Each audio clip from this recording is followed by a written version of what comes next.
Hi, everyone, and welcome to Btec 103. What I'm going to do with this short video is talk a little bit about the class, talk a little bit about the textbook, the resources that you'll need, and then actually go over the first homework to show you what I'm looking for when we do the homework, just some examples, and then you can kind of take it from there. So BTEC 103 is a very starter course for people who are just starting to learn how Windows-based computers work. If you've used them a lot in your life, a lot of this material will be stuff you've seen before. If you haven't, it'll be brand new. Just kind of know that as you're going in.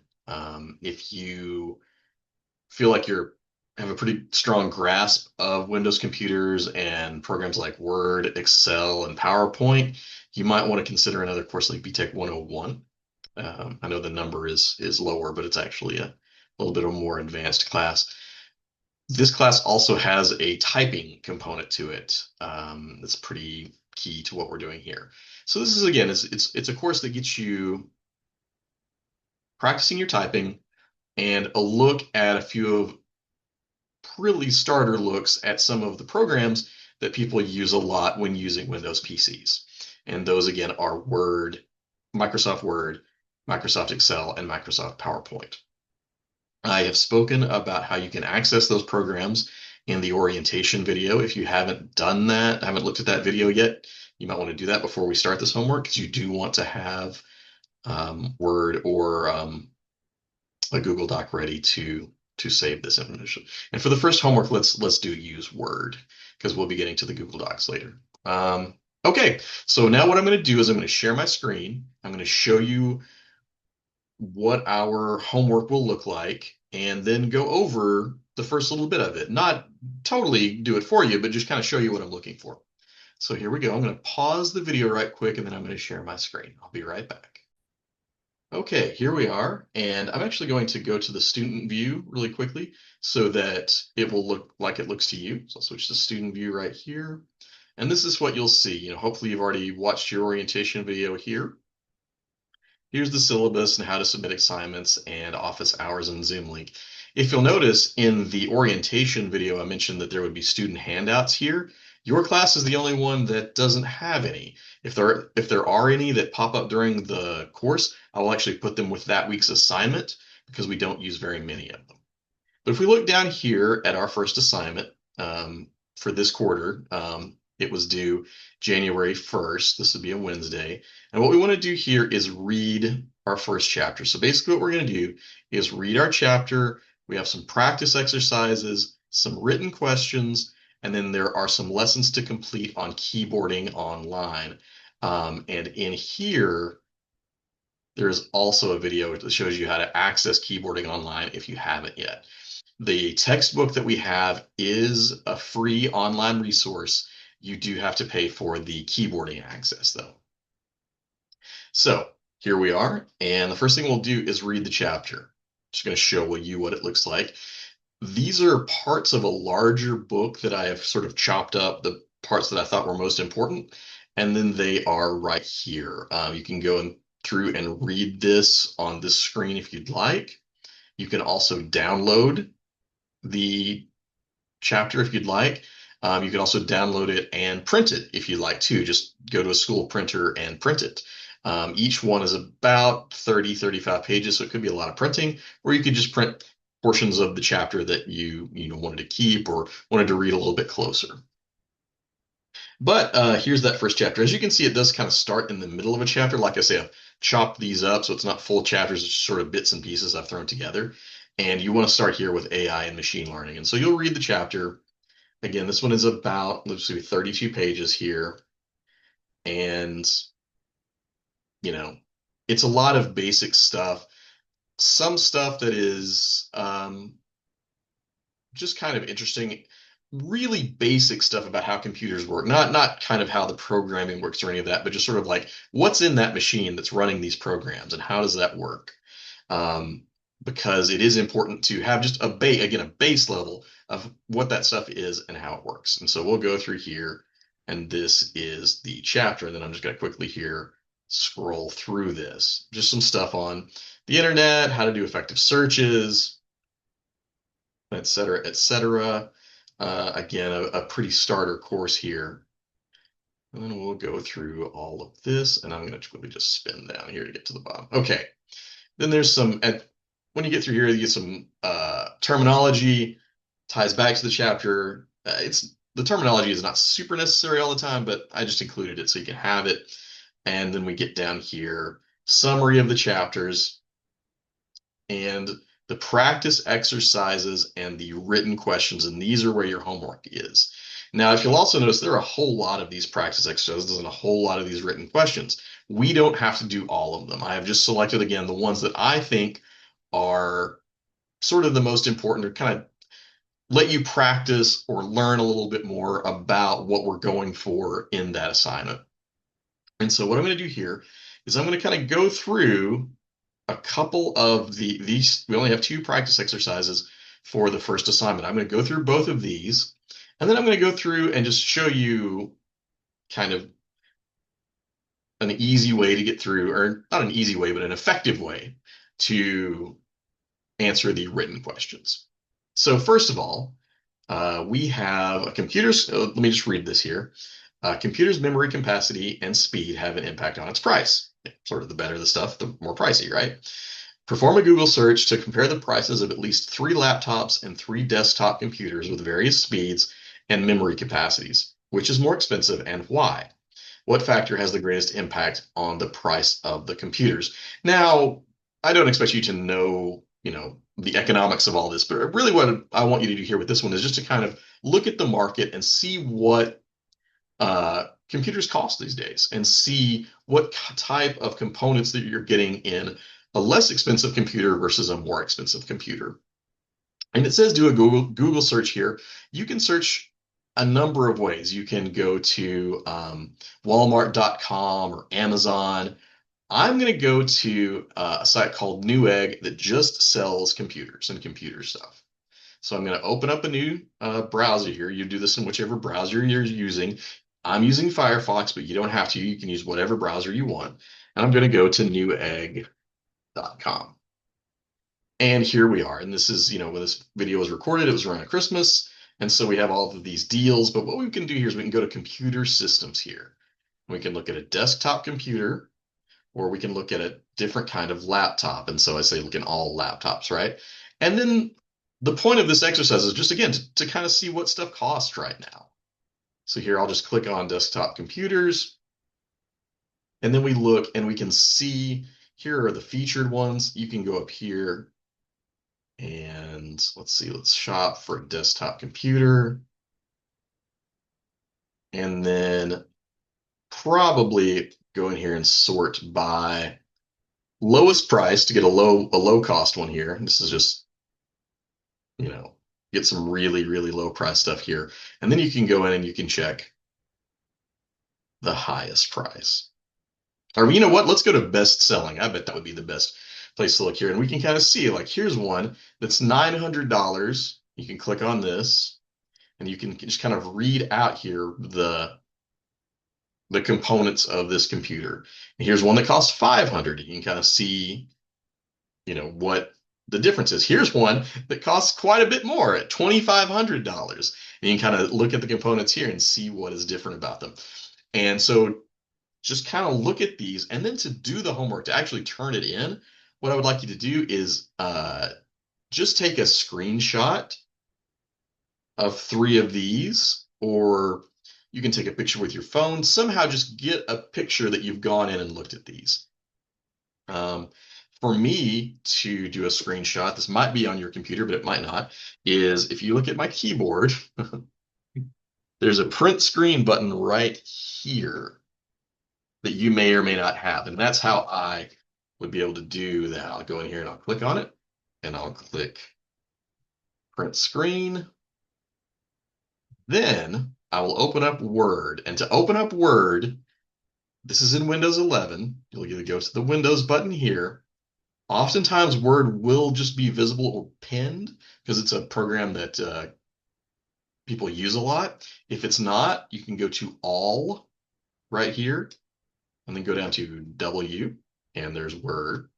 or you can just go up here and start searching and search for Word. And so we'll open up Word here. Like I say, I took that screenshot and I'll paste it right there. And again, that was probably pretty quick again. If you've cut and pasted a lot or use these things, you'll know how to do this. But if you haven't, let me delete that. If you want it, so we have on our screen down here, we have pressed print screen. Then we go to our Word document and either paste, we paste this button right here, or right click and paste right there. Or you can save it as a picture.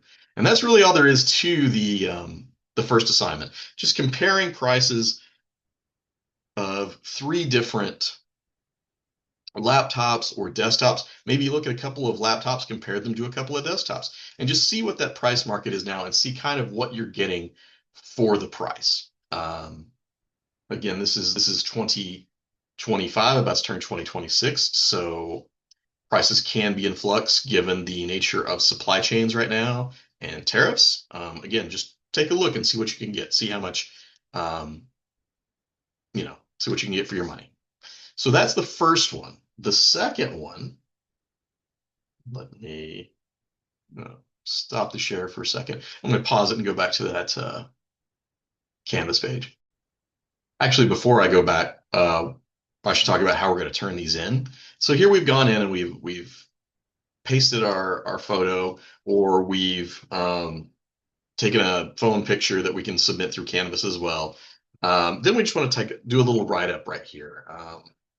And just, these are 3 computers I found on the site you found them. And then you'll type just a little bit about, again, what you saw, how much they were, and sort of your feelings around it. Were you surprised at how inexpensive they were? Were you surprised at how expensive they were? I'll tell you right now, with the 3 I looked at, I'm pretty surprised at the distance between the less expensive and the more expensive. And then we'll keep this document here. We are going to save this and turn it in. And again, this is a very starter course, so I'm going to show you how to save this file. So you'll go to File, Save As, and then you'll want to save this. We don't want to save it to our OneDrive. We want to save it to the PC. We'll save this PC, and we'll go to the Documents. You can also go to Browse and find your documents here. This is where we want to save the file. So we'll go to our Documents, and then we'll save it there. And so now we have it saved on our computer, and we can turn in when we're finished. So we're gonna, this again, write more than I've written here, but this is just kind of show you how it works. Now I'm going to pause it and get Canvas back up.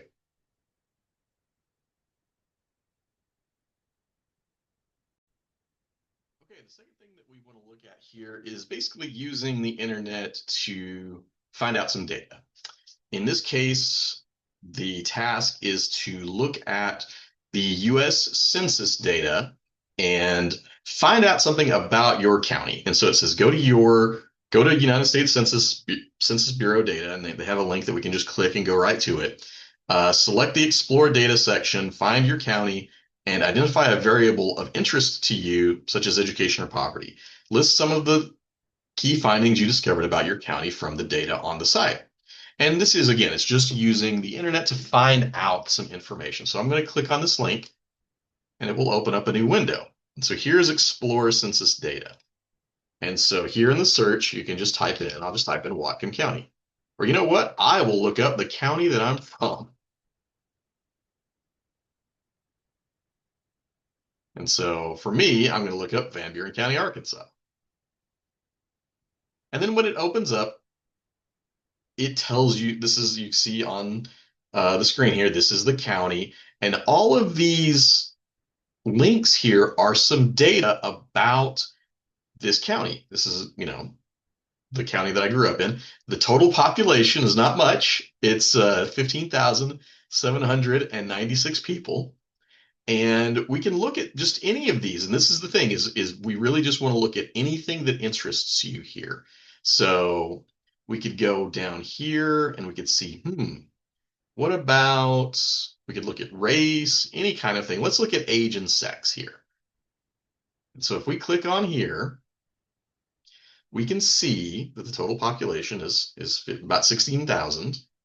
And then we can look at, and then we can see where the population is highest. And down here are uh, some more aggregated data here. So, for example, we can see that the median age for people in my county where I grew up is 49.6, which is pretty old. And if we look and see at the age categories, we can see that that's a lot of packed in. Like here's um, the age here, and these are just the categories that are kind of squished together. And so people where I am from, pretty older. It's an older county and not as many young people. There's a lot of little kids and there's a lot of older folks, but people kind of in those working ages, people tend to leave the place where I'm from because I'm here, as you can see. So you just click through here and just kind of find something that interests you. Um, and you could probably, again, using those search tips, find, let's see, Van Buren County age, and then age and sex. It comes up right there. Educational attainment, right? You can just any of these little bits of data you can um, you can look at, and then you would just go back for what you'll turn in. Is you'll just go back. You can either, if you want to, take a screenshot and include that. I guess I'll do that right here. As again, so I'll take a screenshot. Oops, got it. Okay, don't care. Let's see if that's gonna work. This. Okay. And this time it gives me a choice. Since it's a web page, I can select this here. And then I can go back in here to my Word file and I can paste it again. Again, I'll push paste here and there it is. And then again, I would go underneath this picture and I do want you to type up just a little bit about what you found, what you were looking for, and just anything interesting you found out about it. Now you can use Whatcom County. You can use, like, if you're not from this county or you're somewhere else in the U.S., you can look it up that and find out just any kind of information. Basically, the point of the exercise is to use the internet to find information and to sort of show me what you found, and that's how you'll do that. So those are the two exercises that we'll do. And so, Van Buren County is old, but you'll type more than that. So we've done those, and now we will just keep going here, and then we can do the written questions. Let me pop back to Canvas here, close that, and we'll look at these written questions. I'm not going to answer these for you, but I will show you a way to quickly and effectively find this information in your book. This is a skill that you can use for most of your classes. So we have this. This is an online textbook, so we're on a web page here. And our first question here, explain some criteria you should use in evaluating the credibility of sources for business research. And so what I'm going to do on my computer, on my keyboard, press the Control key, which is right here, and then the F key, Control F. And you'll see that on my browser, it came up at the bottom. Your browser, it might come up somewhere else. But whatever you do, when you press that Control F, it will bring up a search bar. And what this is going to do now is going to search this document for whatever I type in here. And you can do this if you download the file. Can't do it if you print it because you got to use your finger. But it's a good way if you need to find something in a document specifically that you can use to search it. And so in here, we're talking about business research. Yeah, I've typed it. It's pretty small, but I've typed business research here. We have 6 matches. So I'll look for them. So, okay, we're looking at credibility for business research. So here's our learning objective, and then we can just kind of zip through and see where business research is. And then it really gets us close to where we, need to be in the book. We don't have to search through the whole thing. And then credibility. Let's see, business research. So I bet that if you had read that, it would be in there. Credibility. Did I spell that wrong? No, okay. And so, again, if we look for credibility, this might be how you find it, right? It's just doing the control F and then searching in there will get you very close to where you want to go to find your answer. Um, like here, cookies, right? If we go in here, we search cookies. The question is, what are cookies? Let's go find them. And then here, right there, takes you right to what are cookies? Definition is right there. So you can use that tool, the control F or the search functionality to find the answers of these. And you just look, you look them up, get the answer, you turn them in. And that's really it. So and of course, you'll go back to your Word file. And so we'll just say written question. You can, they're numbered 40 or 26 or whatever. You can just call it 1, 2, 3, the ones you have to answer. Written question 1. Here is my answer. So you'll do that, you'll finish that up, you'll save it, and then you'll put this file in a zip folder and then turn it in. And I'm going to show you how to do that right now. I do have another video of how to turn in a zip folder, but I'm going to show it to you again just as a second example here. So I have got this file saved, and I know that if I go back to save as, that I have it saved in my documents. So I know that's where that file is going to be. So I'll save. Then I will close this. And then I will go here to my documents, and here's that file that I want to turn in. And so I will right click on it. I will compress to, and I will click zip. You can see it's really small. Can I make this bigger? Yeah, making it bigger, bigger, bigger, bigger. Okay, you see here, you can see it's got a little zipper on it. That's how you know it's zipped. And that's what you'll be turning in. And so what you'll do is go home. You go here to submit assignment 1. Click the little rocket ship, and then go to your documents. This is what I would do. You know where you have it saved. And then you see I've got my little zip. I open it up. See that little red bar goes across, and we see that this is here. That means we know the file is there, and we hit submit assignment. And once we do that, you'll see up next, review feedback, and that means you've turned it in. I'll check out what you've turned in, give you a little bit of feedback on that, or just say good job if there's nothing to say, and you'll move on to the next assignment. And that's how you do the homework with the practice exercise and written questions. Lessons 1 through 3 are on keyboarding.com, keyboardingonline.com, I should say. Those are pretty clear. If you have any questions about them, I also showed a little bit in the video back here that shows you how to get connected to that.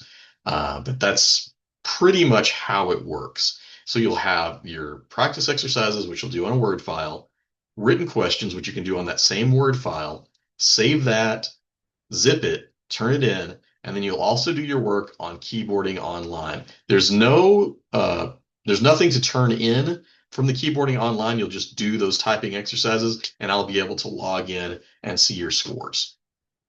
And that's how you do it.